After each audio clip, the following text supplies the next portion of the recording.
Sabe aquela sensação de que tudo está sob controle, que você finalmente chegou ao topo e nada pode dar errado? Foi exatamente assim que me senti durante muito tempo. Meu nome é Ricardo Mendes e hoje, aos 45 anos, olho para trás e mal reconheço o homem que eu era. Mas para entender como Deus transformou minha vida, preciso voltar ao início, quando eu acreditava que tinha todas as respostas. Era uma manhã de março de 2019 e, como sempre, ajustei minha gravata italiana em frente ao espelho do meu escritório na Avenida Paulista. O reflexo mostrava um homem que aparentava ter tudo. Terno sob medida, relógio de luxo e aquele ar de superioridade que só o dinheiro pode comprar. Meus cabelos, já começando a mostrar alguns fios grisalhos nas têmporas, eram cuidadosamente penteados para trás, e meus olhos castanhos escuros brilhavam com a confiança de quem acreditava ser invencível.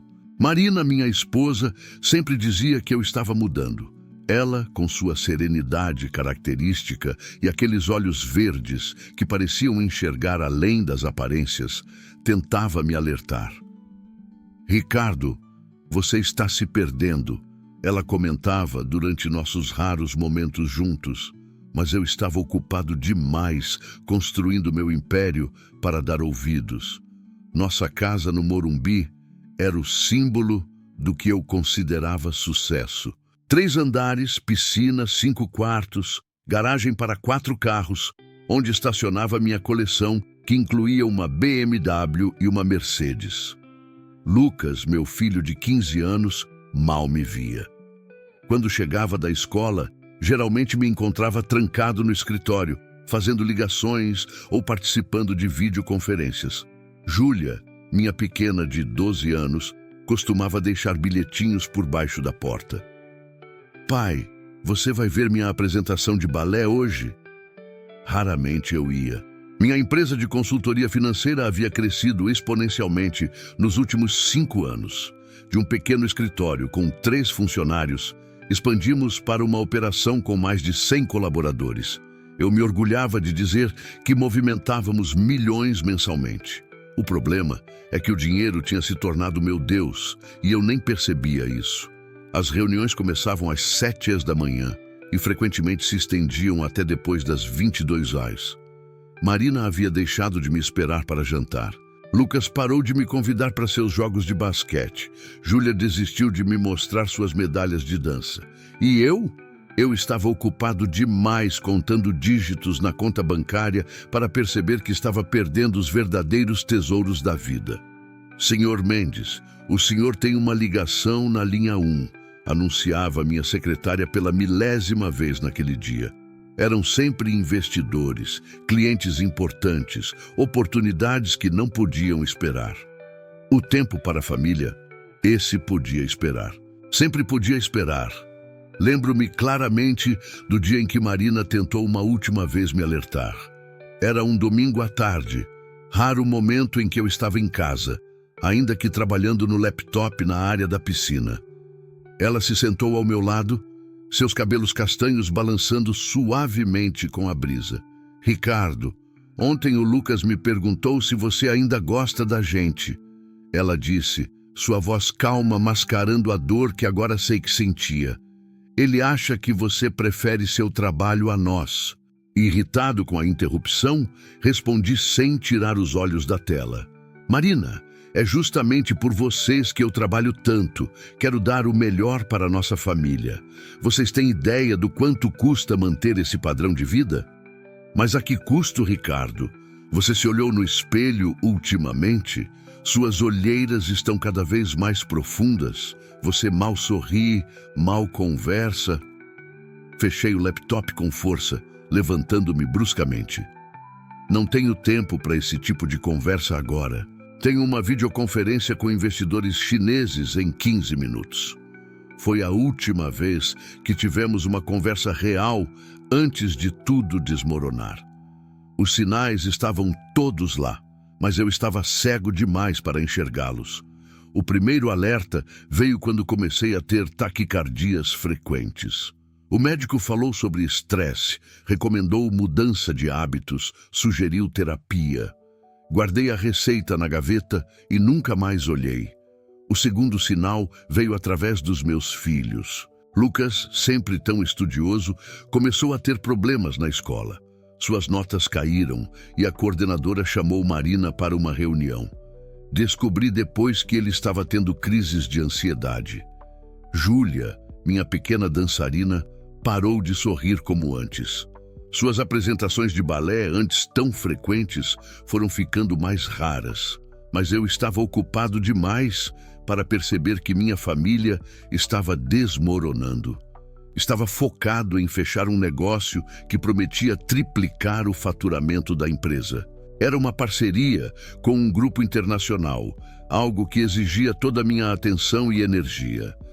As noites mal dormidas se acumulavam. Meu reflexo no espelho mostrava um homem cada vez mais abatido, com olheiras profundas e linhas de expressão que envelheciam meu rosto precocemente. Mas o número na conta bancária crescia, e era só isso que importava. Foi numa dessas noites, quando todos já dormiam, que cometi o erro que mudaria tudo. Assinei um contrato sem ler as letras miúdas. Estava confiante demais, arrogante demais para me preocupar com detalhes. Afinal, eu era Ricardo Mendes, o homem que transformava tudo em ouro. O golpe veio como um tsunami. De repente, descobri que havia caído numa armadilha elaborada. O grupo internacional era uma fachada. O contrato tinha cláusulas absurdas e eu estava legalmente amarrado a uma dívida astronômica. Como você pôde ser tão descuidado? Perguntou meu advogado enquanto analisava os documentos. Isso pode custar tudo que você construiu. E custou. As próximas semanas foram um borrão de reuniões com advogados, credores e bancos. O império que eu havia construído começou a ruir como um castelo de cartas. Os clientes, sentindo o cheiro de problema, começaram a retirar seus investimentos. Os funcionários, preocupados com o futuro, começaram a procurar outros empregos. Marina tentou me apoiar, mesmo depois de todo o meu distanciamento. Vamos superar isso juntos, ela dizia, segurando minha mão trêmula durante as noites insones. Mas eu estava mergulhando num poço de vergonha e autopiedade. A primeira coisa que tivemos que vender foi a casa. Aquela mansão no Morumbi, símbolo do meu sucesso, teve que ser liquidada para cobrir parte das dívidas. Mudamos para um apartamento modesto na Zona Norte. Os carros de luxo foram os próximos. A BMW, a Mercedes, todos vendidos por uma fração do valor. Lucas e Júlia tiveram que mudar de escola. Saíram do colégio internacional caríssimo para uma escola pública do bairro. Júlia teve que abandonar suas aulas de balé.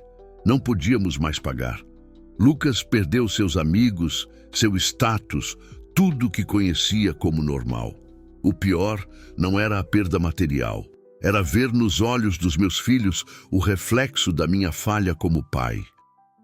Lucas, em particular, passou a me olhar com uma mistura de decepção e pena que me destruía por dentro.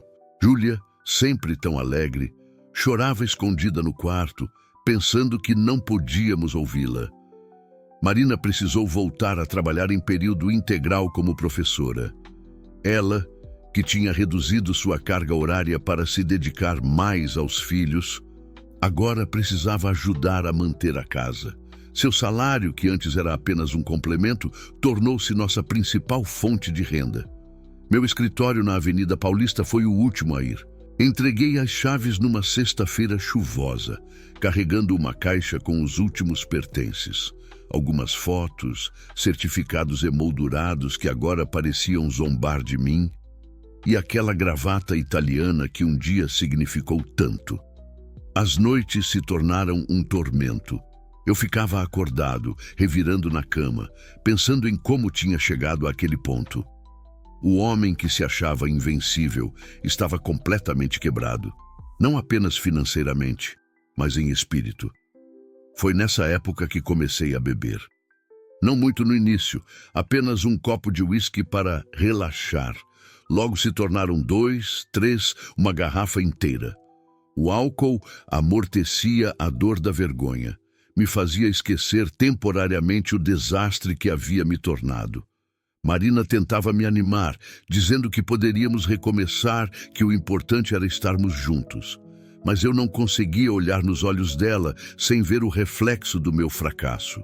Comecei a evitar as refeições em família, preferindo comer sozinho no quarto ou nem comer. As contas começaram a atrasar. O aluguel, a escola das crianças, até mesmo as compras do supermercado se tornaram um desafio. Marina assumiu o controle das finanças. Eu não conseguia mais lidar com números sem entrar em pânico. Tentei procurar emprego, mas meu nome estava manchado no mercado. As portas que antes se abriam facilmente agora estavam fechadas. Alguns antigos contatos nem atendiam minhas ligações. Outros faziam promessas vagas que nunca se concretizavam. Uma manhã, enquanto me barbeava ou tentava com as mãos trêmulas pela ressaca, olhei realmente para meu reflexo pela primeira vez em meses. O homem no espelho era um estranho. Olhos vermelhos, barba mal feita, rugas profundas de preocupação. Onde estava aquele executivo confiante que costumava ser? Foi quando ouvi Júlia chorando no quarto ao lado. Aproximei-me da porta e escutei sua conversa com Marina. Mãe, por que o pai não gosta mais da gente? Filha, seu pai nos ama muito. Ele só está passando por um momento muito difícil. Mas ele nem olha mais pra gente. Só fica trancado no quarto bebendo aquele líquido marrom. Aquelas palavras foram como uma punhalada no meu coração. Minha pequena dançarina, que antes deixava bilhetinhos carinhosos por baixo da porta, agora achava que eu não a amava mais. Lucas também estava sofrendo, mas de um jeito diferente. Seu silêncio era ensurdecedor. Nas raras vezes em que nos encontrávamos pela casa, ele desviava o olhar, como se não suportasse ver o que eu havia me tornado. Uma noite, depois de mais uma garrafa de uísque, tive uma crise de consciência tão forte que vomitei por horas. Marina ficou ao meu lado no banheiro, segurando minha cabeça, murmurando palavras de conforto que eu não merecia. "Por que você ainda está comigo?" Perguntei entre soluços. "Eu destruí tudo. Nossa vida, nosso futuro, o futuro das crianças." Ela apenas acariciou meus cabelos, agora completamente desgrenhados, e respondeu: "Porque eu te amo, Ricardo, e porque sei que em algum lugar, por baixo de toda essa dor, ainda está o homem por quem me apaixonei." Mas eu não conseguia ver esse homem. Estava perdido num labirinto de autopiedade e vergonha, bebendo cada vez mais, me isolando cada vez mais. As dívidas continuavam se acumulando e os credores não paravam de ligar. Foi quando recebi a notícia que seria o estopim para minha completa derrocada. Lucas havia sido pego fumando maconha na escola. Meu filho exemplar, que sempre tirava as melhores notas, estava se perdendo, e era minha culpa. Naquela noite, bebi até perder a consciência. Quando acordei, estava no hospital. Tinha tido uma intoxicação alcoólica severa. Marina estava lá, com olheiras profundas e os olhos vermelhos de tanto chorar. As crianças estavam com a avó. Ela não queria que me vissem naquele estado. O médico foi direto: "Senhor Mendes, se continuar assim, não vai durar mais 6 meses. Seu fígado está começando a falhar." Mas naquele momento, nem isso me importava. Tinha perdido tudo: dinheiro, status, respeito. O que mais poderia perder? A resposta veio na forma de uma carta que Marina deixou sobre minha mesa de cabeceira no hospital. Estava se preparando para me deixar. Não aguentava mais me ver me destruindo e destruindo nossa família no processo. "Ainda te amo", ela escreveu, "mas não posso permitir que as crianças continuem vendo o pai delas se matar lentamente. Quando estiver pronto para buscar ajuda, estaremos esperando." Foi meu fundo do poço. Ali, naquela cama de hospital, sozinho com minha miséria, percebi que estava prestes a perder a única coisa que realmente importava: minha família. O homem que um dia se considerou invencível estava completamente derrotado. O império financeiro havia ruído, levando consigo minha dignidade, meu orgulho e quase minha família. Eu precisava de ajuda, mas não sabia por onde começar. Foi nesse momento que comecei a questionar tudo em que havia acreditado até então. O dinheiro, que eu pensava ser a resposta para tudo, tinha se provado uma ilusão. O sucesso profissional que parecia tão importante, agora não significava nada comparado ao que eu estava perdendo. Deitado naquela cama de hospital, olhando para o teto branco e asséptico, fiz a primeira oração sincera da minha vida adulta. Deus, se você existe, me ajuda. Eu não sei mais o que fazer. Não sabia naquele momento, mas era o início de uma jornada de transformação que mudaria completamente minha vida. O homem que tinha perdido tudo estava prestes a descobrir que, às vezes, precisamos perder tudo para encontrar o que realmente importa. O bip constante dos monitores cardíacos marcava o ritmo dos meus pensamentos naquela ala hospitalar. 3 dias se passaram desde que Marina deixou aquela carta. Meus dedos tremiam, não mais pelo álcool, mas pelo medo do que estava por vir. O quarto do hospital, com suas paredes brancas e seu cheiro de antisséptico, parecia uma metáfora perfeita para a minha vida. Estéril, vazio, solitário. Olhei para minhas mãos, aquelas mesmas mãos que um dia assinavam contratos milionários, agora tremiam ao segurar um simples copo d'água. Meu reflexo na janela do quarto mostrava um homem irreconhecível. Barba por fazer, olheiras profundas e aqueles olhos. Meus olhos castanhos escuros que antes transmitiam tanta confiança, agora pareciam opacos, sem vida. Senhor Mendes? A voz da enfermeira me trouxe de volta à realidade. Sua esposa está aqui com seus filhos. Quer recebê-los? Meu coração disparou. Lucas e Júlia não me viam desde a internação. Marina havia os protegido de me ver naquele estado deplorável. Ajeitei-me na cama, tentando parecer menos patético do que me sentia. Eles entraram hesitantes. Júlia, minha pequena bailarina, segurava forte a mão da mãe. Seus cachos castanhos estavam presos num rabo de cavalo desalinhado, sinal de que Marina estava tendo dificuldades até para arrumar o cabelo da nossa menina pela manhã. Lucas entrou por último, suas mãos nos bolsos, os óculos escondendo olhos que se recusavam a me encarar. Oi, pai, Júlia sussurrou, sua voz tremendo. O silêncio que seguiu foi ensurdecedor. O que eu poderia dizer? Como explicar para uma menina de 12 anos que seu pai tinha jogado tudo fora?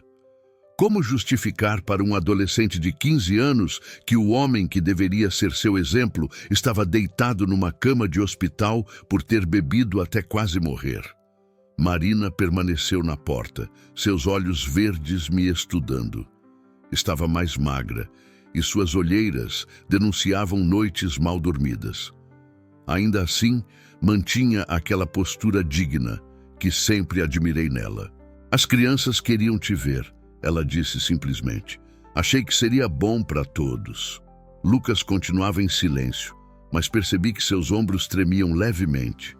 Estava chorando? Meu filho, que eu não via demonstrar emoção há meses, estava chorando? Filho... Comecei, mas ele me cortou. Por que, pai? Sua voz saiu embargada. Por que você fez isso com a gente? A pergunta pairou no ar como uma acusação. Júlia começou a chorar abertamente agora, e Marina a abraçou, seus próprios olhos marejados. Lucas, sabe o que os meus amigos dizem na escola? Ele continuou, finalmente me olhando nos olhos. Que meu pai é um bêbado fracassado, que perdeu tudo porque era ganancioso demais. Cada palavra era como uma facada. O pior é que ele estava certo. Eu era tudo isso e mais um pouco. Você nem veio na minha apresentação de fim de ano, Júlia soluçou. Era só 1 hora, pai, só 1 hora. As memórias daquela noite me atingiram como um soco. Eu tinha prometido ir, mas acabei bebendo sozinho no apartamento, afogando minhas mágoas em mais uma garrafa de uísque. Eu sinto muito, foi tudo que consegui dizer, as palavras parecendo vazias e insuficientes. Sentir muito não é o bastante, Lucas respondeu, sua voz agora firme. A mãe chora todas as noites. Sabia disso? A Júlia teve que parar o balé porque não temos mais dinheiro. Eu tive que começar a trabalhar entregando panfletos depois da escola para ajudar nas contas. Aquela revelação me atingiu como um raio. Meu filho de 15 anos estava trabalhando para ajudar nas despesas da casa. O mesmo menino que eu queria que se concentrasse apenas nos estudos, agora tinha que se preocupar com o dinheiro. Lucas, por favor, Marina tentou intervir, mas ele continuou. Sabe por que eu comecei a fumar aquela porcaria na escola, pai? Porque eu queria sentir qualquer coisa além dessa raiva, dessa vergonha. Naquele momento, algo dentro de mim se quebrou completamente. Não era mais sobre mim, minha falência, minha vergonha. Era sobre o que eu tinha feito com as pessoas que mais amava no mundo. Eu quero mudar, falei, as lágrimas finalmente correndo livres pelo meu rosto. Eu preciso mudar, mas não sei como. Marina se aproximou da cama, ainda segurando Júlia. Existe um grupo de apoio na igreja do pastor Paulo, ela disse suavemente. Ele tem tentado falar com você há meses. Pastor Paulo. O nome me era vagamente familiar. Era aquele senhor de cabelos brancos e óculos dourados que às vezes tentava conversar comigo quando me via cambaleando pela rua. Igreja? A palavra saiu com desdém, velho hábito. Pai, Lucas falou, sua voz agora mais suave. Você tem alguma ideia melhor? Não, eu não tinha. Tinha perdido o direito de ter ideias melhores quando perdi tudo que importava. Os dias seguintes no hospital foram um borrão de exames, conversas com médicos e momentos de reflexão forçada. O processo de desintoxicação foi brutal. Meu corpo, acostumado com o álcool, protestava violentamente. As noites eram as piores. Suores frios, tremores, pesadelos. Marina vinha todos os dias, mesmo que por apenas alguns minutos. Às vezes trazia as crianças, outras vezes vinha sozinha. Numa dessas visitas solitárias, finalmente tivemos a conversa que estava adiada há tanto tempo. Você se lembra do dia do nosso casamento? Ela perguntou, sentada na poltrona ao lado da minha cama. Como poderia esquecer? Ela estava linda naquele vestido simples, seus olhos verdes brilhando de felicidade. Éramos jovens, apaixonados e cheios de sonhos. Você prometeu que seríamos sempre parceiros, ela continuou, que enfrentaríamos tudo juntos. O que aconteceu com aquele homem, Ricardo? Ele se perdeu, respondi, a voz rouca. Se perdeu no caminho entre querer dar o melhor para vocês e esquecer o que realmente era o melhor.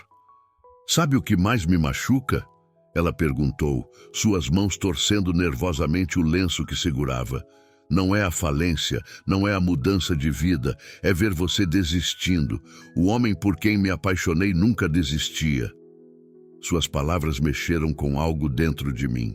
Era verdade. O antigo Ricardo, antes da obsessão por dinheiro e status, era um lutador.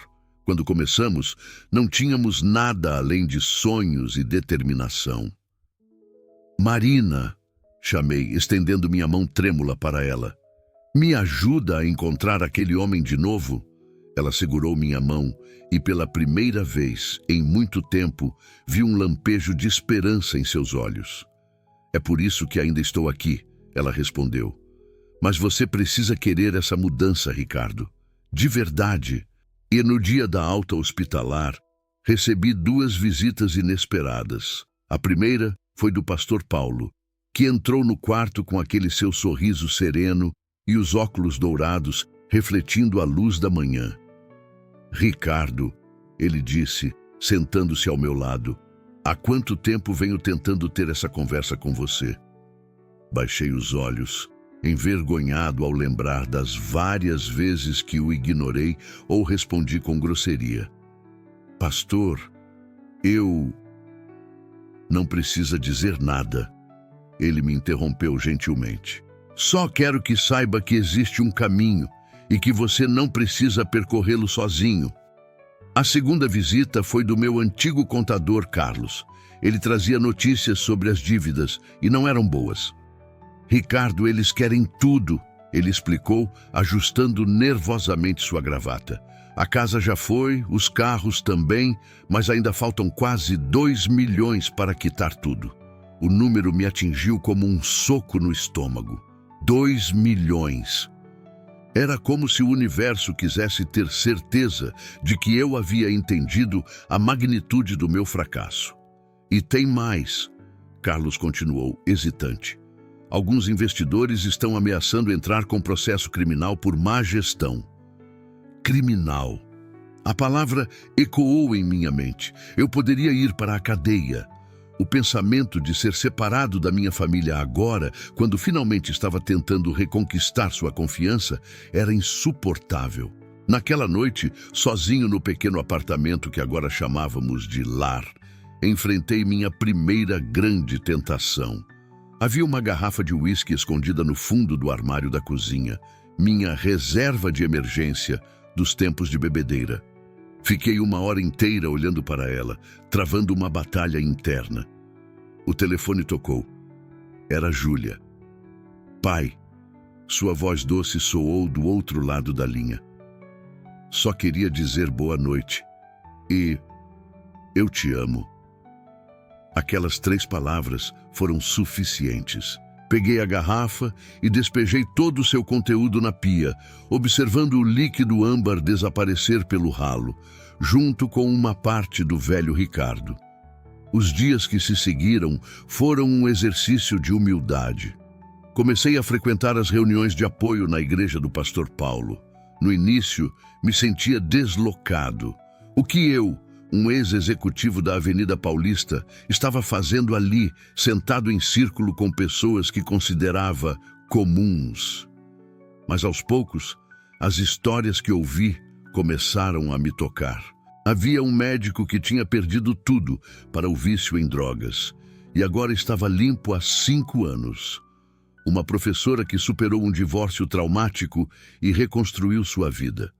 Um empresário que, como eu, havia conhecido a falência, mas encontrou um novo propósito. Lucas começou a me acompanhar em algumas reuniões. No início, sentava-se no fundo, desconfiado e distante, mas com o tempo começou a se aproximar, às vezes até participando das conversas. Pai, ele me disse uma noite voltando para casa, acho que estou começando a entender. Entender o quê, filho?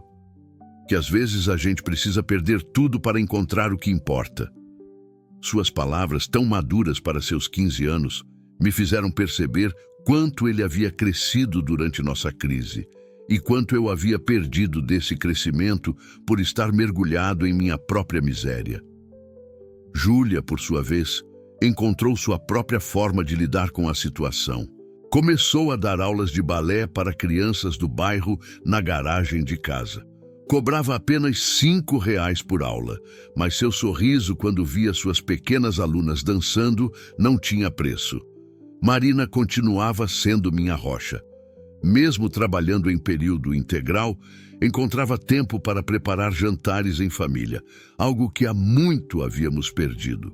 Aos poucos, reaprendemos a conversar, a rir juntos, a ser família. Mas nem tudo eram flores.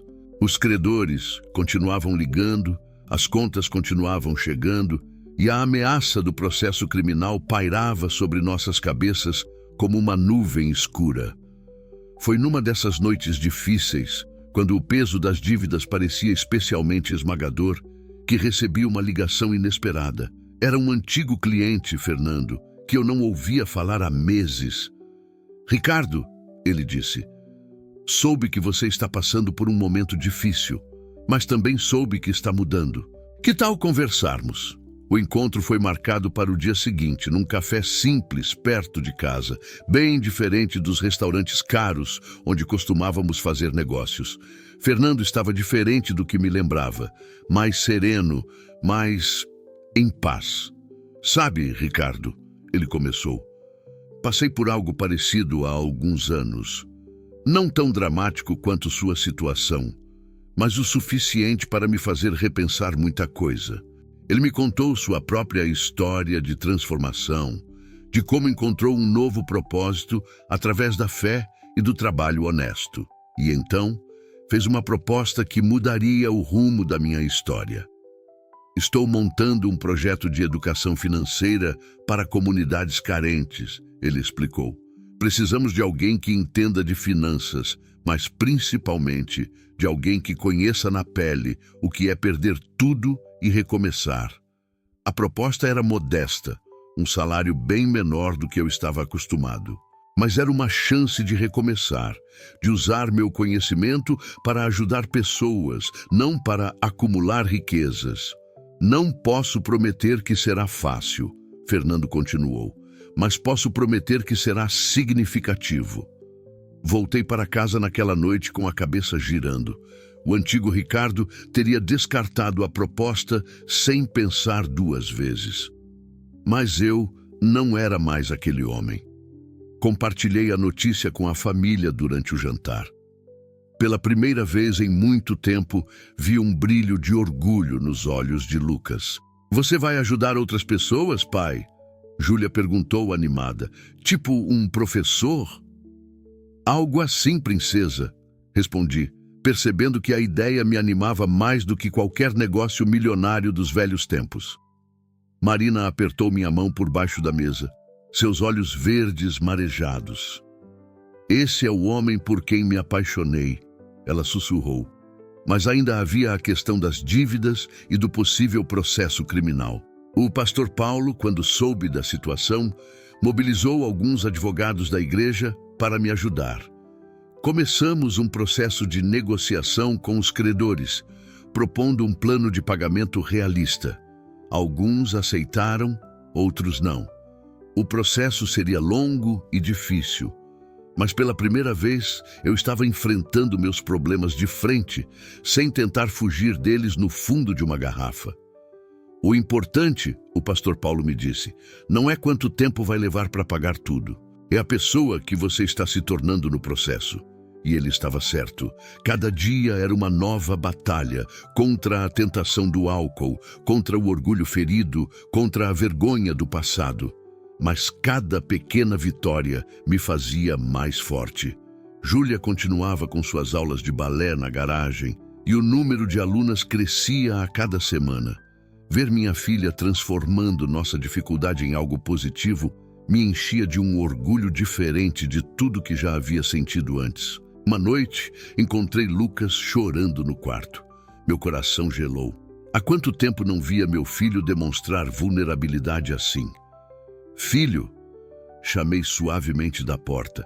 Ele rapidamente tentou esconder as lágrimas, mas deixei que soubesse que estava tudo bem chorar. Sentei-me ao seu lado na cama. Sabe, pai, ele começou, sua voz embargada, hoje na escola apresentei um trabalho sobre superação. Falei sobre você. Fiquei em silêncio, meu coração batendo forte.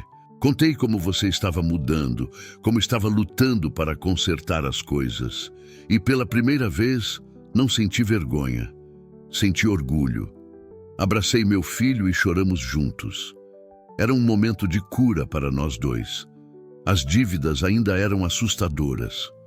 O trabalho com Fernando pagava apenas 1/3 do que eu ganhava antes, mas cada centavo era honesto. Marina continuava dando aulas, e aos poucos estávamos aprendendo a viver com menos, mas com mais significado. Uma tarde recebi uma ligação que me gelou a espinha. Era do Ministério Público. O processo criminal estava avançando. Enfrentei a notícia com uma força que não sabia que tinha. A força que vinha da fé e do apoio da minha família. Vamos enfrentar isso juntos, Marina disse, segurando minha mão enquanto líamos a intimação. Não havia mais aquele tremor de bebida nas minhas mãos, apenas o aperto firme da minha esposa. O pastor Paulo mobilizou mais ajuda legal e começamos a preparar nossa defesa. As noites eram longas, revisando documentos, preparando explicações, orando por sabedoria. Foi nesse período que percebi que o fundo do poço não era apenas um lugar de desespero. Podia ser também um ponto de partida. Cada dia era uma nova chance de provar que eu podia ser melhor. Não pelos números na conta bancária, mas pelo impacto que podia ter na vida das pessoas. As aulas de educação financeira nas comunidades começaram a dar frutos. Ver pessoas simples aprendendo a administrar melhor seu dinheiro, saindo de dívidas, realizando pequenos sonhos, isso me dava uma satisfação que nenhum contrato milionário jamais proporcionou. Uma senhora, Dona Zefa, veio me abraçar após uma aula, chorando de alegria porque tinha conseguido juntar dinheiro suficiente para comprar um presente de formatura para o neto, o primeiro da família a ir para a faculdade. "O senhor me ensinou que não precisa ser rico para ser digno", ela disse, e suas palavras tocaram fundo em minha alma. O processo criminal continuava seu curso, mas algo havia mudado em mim. Não era mais apenas sobre evitar a prisão. Era sobre fazer a coisa certa, independente das consequências. Numa tarde particularmente difícil, após uma audiência desgastante, voltei para casa exausto. Encontrei Júlia ensaiando com suas alunas na garagem. Elas dançavam ao som de uma música clássica que tocava num celular velho, mas seus sorrisos iluminavam o ambiente mais que qualquer refletor de teatro. "Pai!" Júlia correu até mim, seus cachos balançando. "Olha só o que a gente conseguiu fazer!" As meninas apresentaram uma pequena coreografia e ali, naquela garagem simples, com o sol se pondo e penetrando pelas frestas, vi mais beleza do que em todas as apresentações caras que já havia pagado para minha filha. Lucas também estava mudando. Começou a dar aulas de reforço de matemática para os vizinhos mais novos, usando o conhecimento que tinha para ajudar outros. Seu quarto, antes cheio de pôsteres de marcas caras, agora exibia certificados de voluntariado. Marina, minha fortaleza, continuava sendo a cola que mantinha nossa família unida, mas agora era diferente. Não éramos mais dependentes dela para tudo. Cada um estava encontrando sua própria força, seu próprio caminho de redenção. O fundo do poço, percebi, não era um lugar fixo. Era um processo de desconstrução e reconstrução. Cada dia trazia novos desafios, novas tentações, novas oportunidades de escolher o caminho certo. As reuniões na igreja se tornaram um pilar fundamental dessa reconstrução. Não era apenas sobre não beber, era sobre reconectar com algo maior que eu mesmo, algo que dava sentido a todo esse processo de transformação. Uma noite, após mais uma reunião particularmente emotiva, o pastor Paulo me chamou para conversar. "Ricardo", ele disse, ajustando seus óculos dourados, "você já percebeu que às vezes Deus permite que percamos tudo para nos dar algo muito maior?" Olhei para ele confuso. "O que poderia ser maior que tudo que perdi, pastor?" Ele sorriu. Aquele sorriso sereno que tanto me irritava no início. A chance de se encontrar, de descobrir quem você realmente é, sem todas as máscaras e defesas que o dinheiro e o status proporcionavam. Suas palavras ecoaram em minha mente por dias. Era verdade. O Ricardo que estava emergindo das cinzas era mais real, mais autêntico que o executivo de sucesso que eu costumava ser. As dívidas ainda estavam lá. O processo criminal ainda corria, mas algo fundamental havia mudado. Eu não estava mais fugindo. Estava enfrentando cada desafio de cabeça erguida, com a força que vinha não do orgulho, mas da humildade. Uma manhã, enquanto tomávamos café em família, algo que havia se tornado um ritual sagrado para nós, Marina fez uma observação que me pegou de surpresa. Suas olheiras sumiram, ela disse, tocando meu rosto suavemente. E seus olhos estão diferentes. Diferentes como? Perguntei. Vivos, ela respondeu. Eles estão vivos de novo. Era verdade.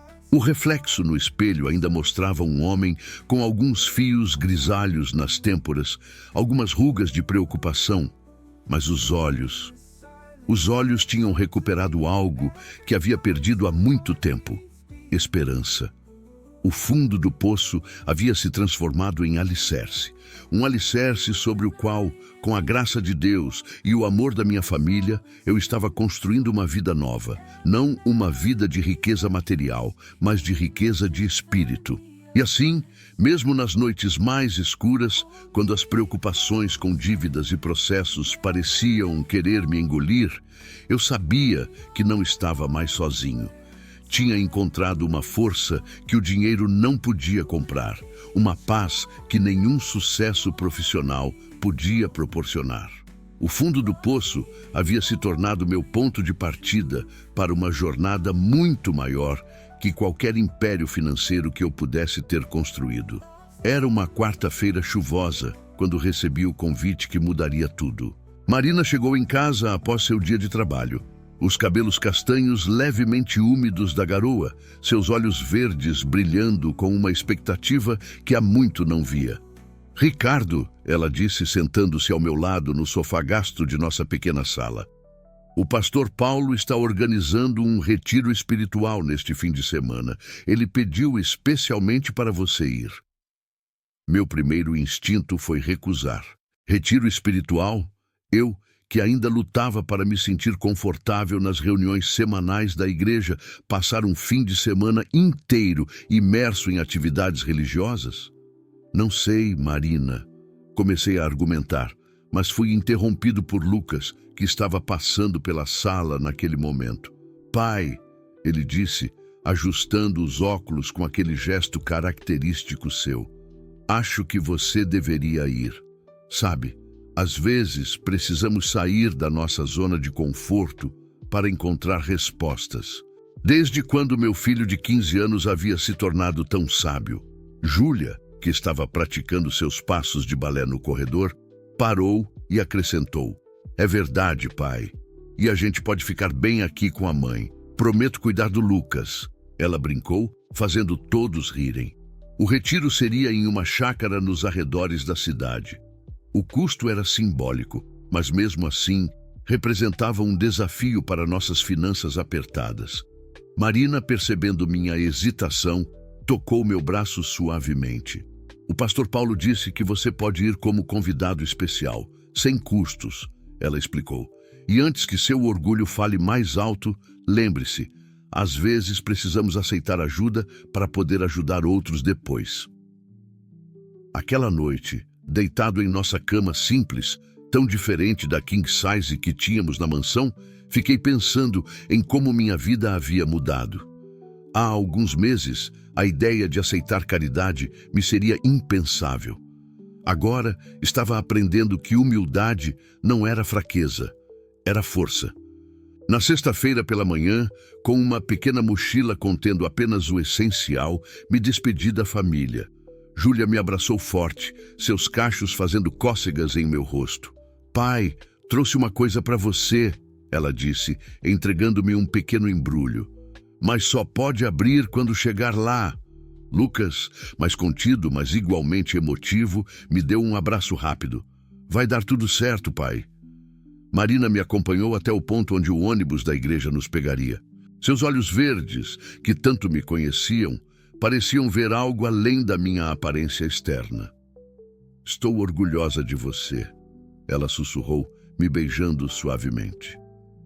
Você está mais forte do que imagina. O ônibus estava quase cheio quando entrei. Reconheci alguns rostos das reuniões semanais, mas a maioria era de estranhos. O pastor Paulo, com seus cabelos brancos e óculos dourados característicos, veio me receber pessoalmente. Que bom que você veio, Ricardo. Ele sorriu, aquele sorriso sereno que agora me trazia conforto ao invés de irritação. Deus tem algo especial preparado para este fim de semana. A viagem durou cerca de 2 horas. Observei pela janela enquanto deixávamos a cidade para trás, os prédios altos dando lugar a paisagens mais verdes, mais simples. Era como se cada quilômetro nos afastasse não apenas da urbe, mas também das pressões e preocupações do dia a dia.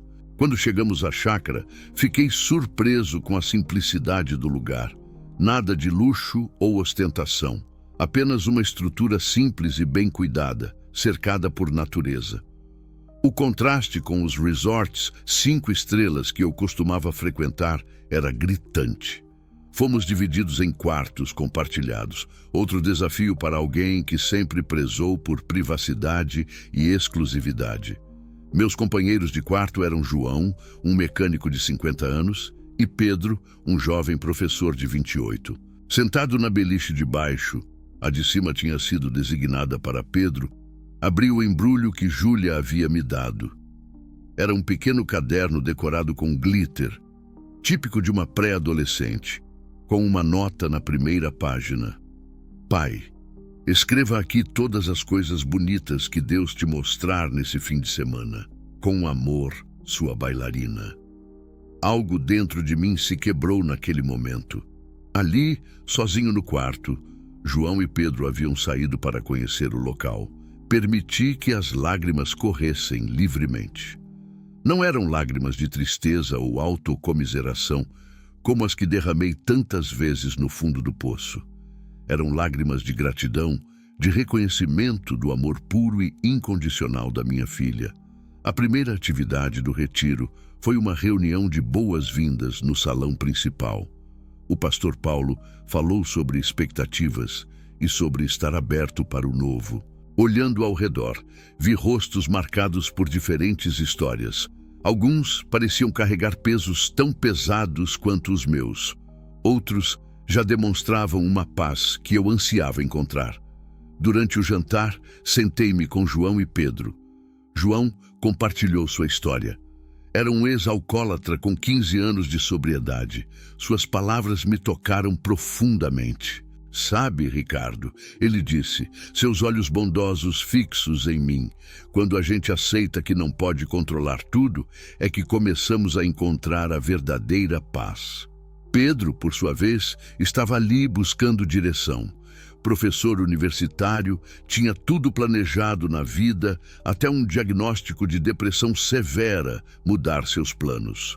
Às vezes, ele refletiu, os planos de Deus são diferentes dos nossos e geralmente são melhores. A noite trouxe o primeiro momento verdadeiramente desafiador. Após um período de louvor, algo que ainda me fazia sentir desconfortável, o pastor Paulo nos pediu para formar grupos pequenos e compartilhar nossos medos mais profundos. Sentei-me num círculo com mais 4 pessoas, incluindo João. O silêncio inicial era pesado, carregado de hesitação. Foi quando João começou. Meu maior medo é voltar a ser quem eu era.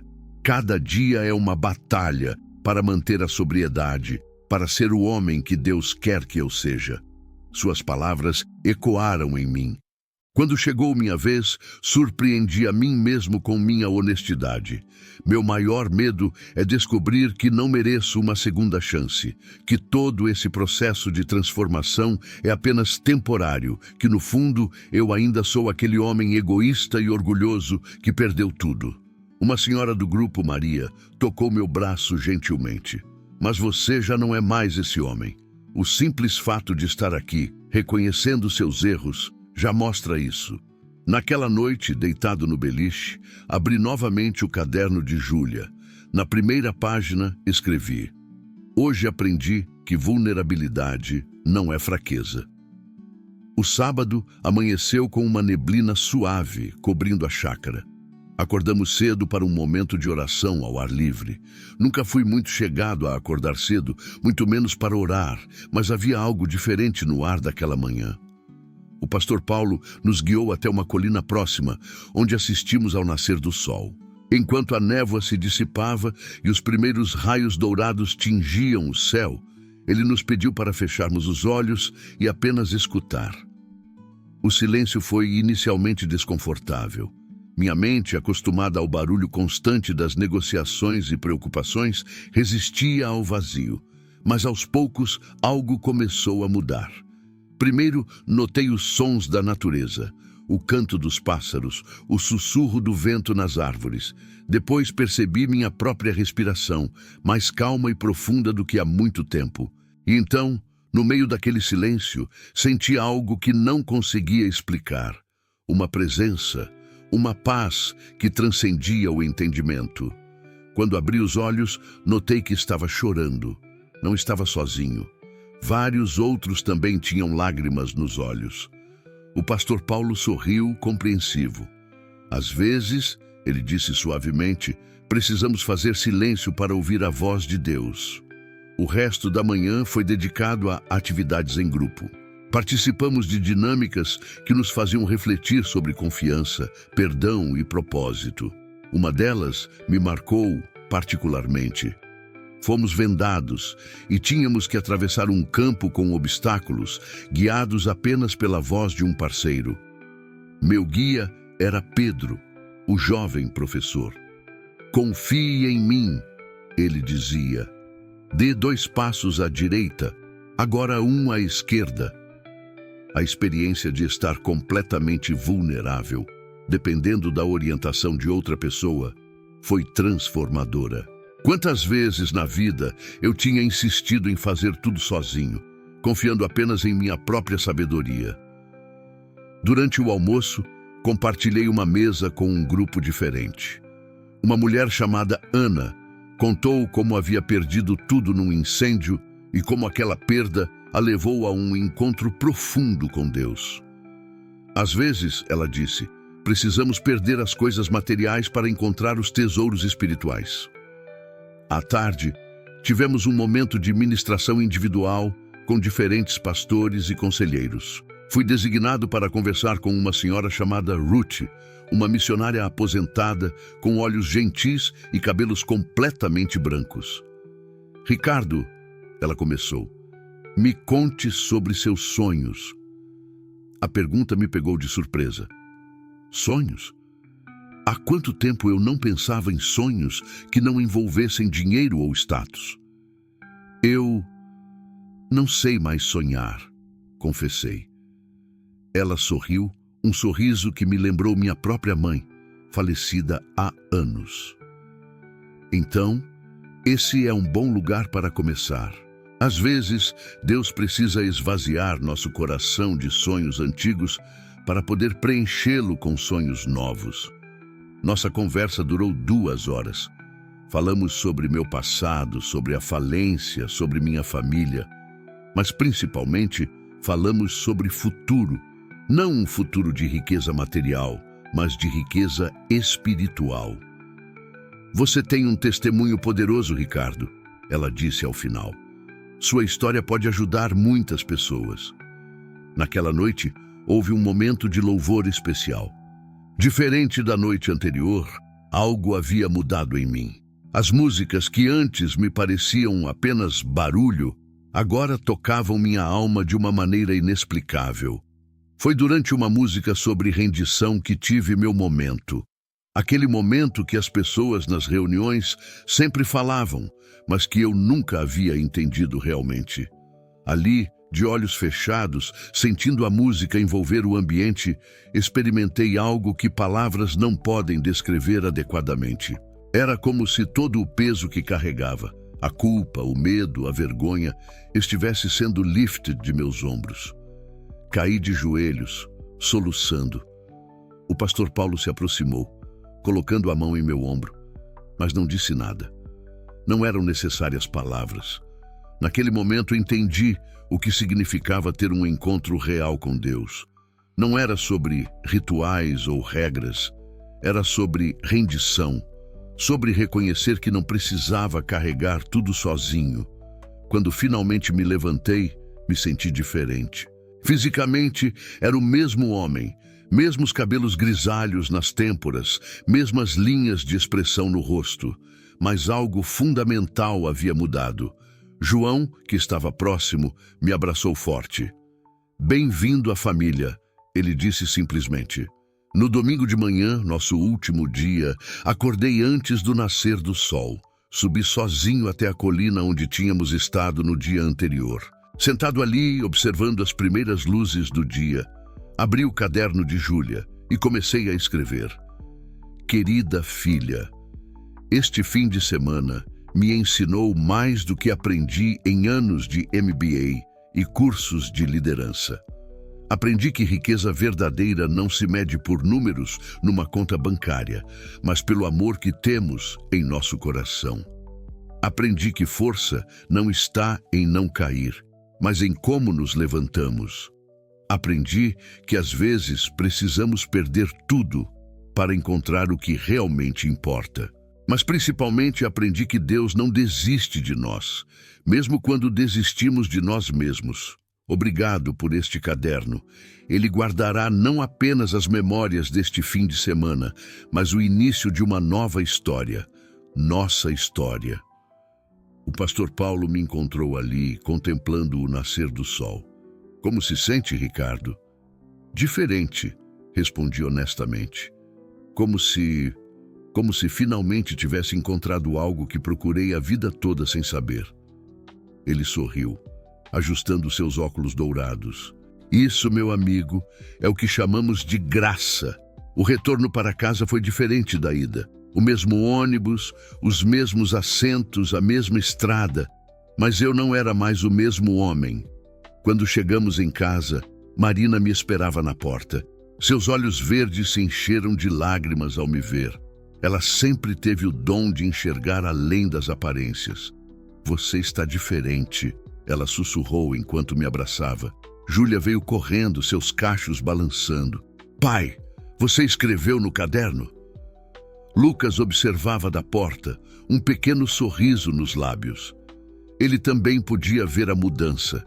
Naquela noite, reunidos em nossa pequena sala, compartilhei com eles o que havia vivido. Não eram apenas palavras ou emoções. Era o testemunho de uma transformação real. Sabe, disse a eles, acho que finalmente entendi o que significa ser verdadeiramente rico. O pastor Paulo havia me dito algo importante antes de nos despedirmos. Ricardo, lembre-se, este não é o fim da jornada, é apenas o começo. E ele estava certo. O encontro que tive naquele fim de semana não foi apenas um momento emocional passageiro. Foi o início de uma nova vida, um novo propósito, uma nova história. Uma história que agora eu sabia estava apenas começando. O retorno à realidade, após o retiro espiritual, trouxe seus próprios desafios. Na segunda-feira seguinte, acordei cedo, não mais pelo peso das preocupações, mas por uma nova energia que pulsava dentro de mim. Olhei-me no espelho do pequeno banheiro de nosso apartamento. Os mesmos olhos castanhos escuros, as mesmas linhas de expressão, os mesmos fios grisalhos nas têmporas, mas havia algo diferente no olhar. Marina preparava o café da manhã na cozinha, seus cabelos castanhos presos num coque desalinhado. O cheiro de café fresco preenchia nossa casa modesta. Bom dia, ela sorriu, aquele sorriso que sempre me acalmava. Pronto para seu primeiro dia depois do retiro? Era uma pergunta importante.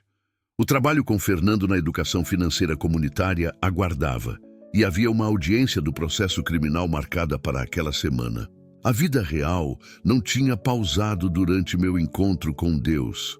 Lucas apareceu na cozinha, ajustando os óculos como sempre fazia quando estava pensativo. Pai, posso ir com você hoje? Quero ver como é seu trabalho nas comunidades. Sua pergunta me pegou de surpresa. Meu filho adolescente, que antes se envergonhava de minha queda, agora queria participar ativamente de minha nova vida. Júlia, ainda em seu pijama de bailarinas, juntou-se a nós. Eu também quero ir um dia. Posso ensinar as crianças de lá a dançar. O pastor Paulo havia me alertado sobre isso. Como uma transformação verdadeira afeta não apenas a pessoa, mas todo o seu círculo de relacionamentos.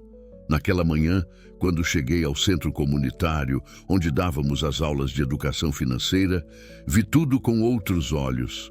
A sala simples, as cadeiras de plástico, os rostos esperançosos dos alunos, tudo parecia iluminado por uma nova perspectiva. Fernando notou a mudança imediatamente. Algo aconteceu com você, Ricardo, ele comentou durante nossa pausa para café. Seus olhos estão diferentes. Compartilhei com ele um pouco do que havia vivido no retiro, e ele sorriu, compreensivo. Sabe, foi assim comigo também. Quando Deus nos transforma, é de dentro para fora. A transformação se manifestava nos pequenos detalhes. Na forma como eu agora ouvia verdadeiramente as histórias dos alunos, não apenas pensando em soluções financeiras, mas entendendo suas lutas humanas, na paciência que desenvolvi para explicar conceitos básicos que antes me irritariam, na humildade de admitir quando não sabia algo. Uma das alunas, Dona Maria, uma senhora de 65 anos que vendia doces na porta de escola, me procurou após a aula. Seu Ricardo, ela disse, seus olhos brilhando. O senhor está diferente hoje. Está falando com o coração, não só com a cabeça. Suas palavras me tocaram profundamente. Era exatamente isso. A transformação não era apenas intelectual ou emocional, era integral. Em casa, as mudanças também eram visíveis. As refeições em família, que antes eram raras e tensas, tornaram-se momentos sagrados de comunhão. Começamos a ter um devocional familiar todas as noites, algo que Marina sempre quis, mas que eu sempre resisti. Lucas, que ainda lutava com suas próprias questões, começou a se abrir mais. Uma noite, enquanto líamos um versículo sobre perdão, ele compartilhou algo profundo. Pai, sabe quando eu comecei a fumar maconha? Foi quando vi você bebendo escondido. Pensei que se você podia fugir dos problemas, eu também podia. Suas palavras foram como uma facada, mas diferentes das antigas feridas, esta doía para curar. Abracei meu filho, ambos chorando abertamente. Me perdoa, filho, sussurrei. Prometo ser um exemplo melhor daqui para frente. Júlia, nossa pequena bailarina, floresceu com a nova atmosfera em casa. Suas aulas de balé na garagem se transformaram num verdadeiro projeto social. Ela começou a aceitar alunas que não podiam pagar, dizendo que havia aprendido comigo que algumas coisas valem mais que dinheiro. Marina, minha rocha, minha companheira, também se transformava. A tensão constante em seus ombros, que carregou por tanto tempo enquanto tentava manter nossa família unida, começava a se dissipar. Seus olhos verdes voltaram a brilhar com aquela luz especial que me conquistou há tantos anos. O processo criminal continuava seu curso, mas agora eu o enfrentava com uma nova perspectiva. Não era mais sobre evitar a punição, mas sobre fazer a coisa certa. Comecei a colaborar completamente com as investigações, assumindo responsabilidades que antes tentaria esconder.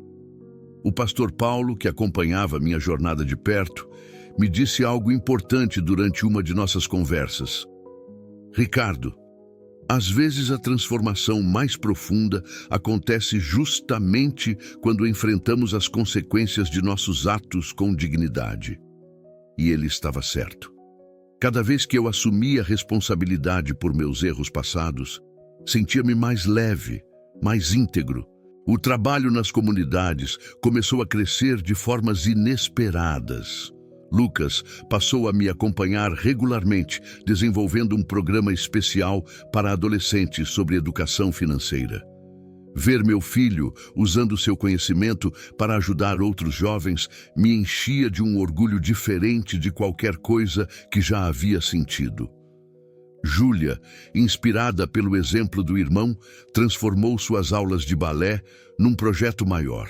Com a ajuda de Marina, começou a incluir lições sobre autoestima e sonhos, junto com os passos de dança. Suas pequenas alunas não estavam apenas aprendendo a dançar, estavam aprendendo a sonhar. Uma tarde, enquanto voltávamos de uma aula particularmente impactante na comunidade, Fernando me fez uma proposta. Ricardo, estive pensando, e se expandíssemos o projeto? Não apenas educação financeira, mas um programa completo de transformação de vida? A ideia me animou. Compartilhei com Marina naquela noite, e seus olhos brilharam com entusiasmo. É exatamente isso, ela exclamou. Podemos unir tudo, sua experiência financeira, minha experiência como professora, o balé da Júlia, o trabalho do Lucas com os jovens. O projeto começou a tomar forma. O pastor Paulo nos cedeu um espaço maior na igreja e logo estávamos oferecendo não apenas aulas de educação financeira, mas um programa completo de desenvolvimento pessoal e espiritual. As dívidas ainda existiam e o processo criminal ainda corria, mas algo fundamental havia mudado. Não eram mais fardos que me esmagavam, mas desafios que me fortaleciam. Uma das transformações mais significativas aconteceu durante uma audiência do processo. O juiz, após ouvir meu depoimento sincero e ver as evidências do trabalho social que vínhamos desenvolvendo, fez uma observação que nunca esquecerei. Senhor Mendes, é raro ver alguém que transforma uma queda em oportunidade de ajudar outros a se levantarem. O acordo judicial que se seguiu foi rigoroso, mas justo. Teria que pagar cada centavo que devia, mas poderia fazer isso através de um plano de pagamento realista enquanto continuava meu trabalho nas comunidades. Em casa, a transformação se aprofundava dia após dia. As noites de devocional familiar se tornaram o momento mais precioso de nossos dias. Lucas, que antes resistia a qualquer coisa religiosa, agora liderava algumas das leituras bíblicas. Júlia criou um diário semelhante ao que havia me dado para o retiro, mas este era para toda a família. Cada um escrevia suas experiências, aprendizados e gratidões diárias. Era impressionante ver como nossa perspectiva mudava quando nos concentrávamos nas bênçãos ao invés das dificuldades. Marina, sempre sensível às necessidades dos outros, começou a organizar encontros de mulheres em nossa casa. Esposas e mães da comunidade se reuniam para compartilhar experiências, orar e se apoiar mutuamente. Nossa pequena sala, antes palco de tantas discussões tensas, agora transbordava de risos e lágrimas de cura. O aniversário de um ano de minha sobriedade foi celebrado com uma festa simples, mas significativa. O pastor Paulo, com seus óculos dourados e sorriso sereno, conduziu um momento de gratidão. Ricardo, ele disse, sua história não é apenas sobre deixar o álcool, é sobre encontrar um propósito maior que você mesmo. João, meu companheiro de quarto no retiro, estava presente. Seus olhos bondosos brilhavam com orgulho fraternal quando me entregou um medalhão de sobriedade. Mantenha isso como lembrete, ele disse, não do que você perdeu, mas do que ganhou. A transformação financeira também era notável, embora de uma maneira completamente diferente do que eu imaginaria no passado. Não éramos ricos em dinheiro, longe disso. Ainda vivíamos com simplicidade, ainda contávamos cada centavo. Mas havia uma abundância de outro tipo em nossa vida. Uma noite, enquanto fazíamos as contas do mês na mesa da cozinha, Júlia nos surpreendeu com uma observação profunda. Sabe, pai, acho que agora somos mais ricos do que quando morávamos na casa grande. Como assim, filha? Perguntei curioso. Antes a gente tinha muito dinheiro, mas era tudo separado. Você no escritório, a mãe sozinha, eu e o Lucas, cada um no seu canto. Agora a gente não tem tanto dinheiro, mas tem muito mais amor, muito mais união. Sua sabedoria me emocionou. De fato, havíamos descoberto uma riqueza que nenhuma conta bancária poderia medir. O projeto nas comunidades continuava crescendo. Fernando e eu desenvolvemos um método que combinava a educação financeira com desenvolvimento pessoal e espiritual. Não era apenas sobre ensinar as pessoas a administrar dinheiro. Era sobre ajudá-las a descobrir seu valor e propósito. Lucas, agora com 16 anos, surpreendeu a todos ao organizar um grupo de jovens empreendedores na comunidade. Ele usava sua própria experiência de transformação para inspirar outros adolescentes a sonharem maior. "Sabe, pai", ele me disse um dia, "acho que encontrei minha vocação. Quero fazer faculdade de serviço social." Júlia, nossa artista, continuava transformando vidas através da dança. Suas aulas agora incluíam momentos de conversa sobre sonhos e autoestima. Era comum vê-la abraçando uma aluna que chorava, compartilhando não apenas passos de balé, mas esperança.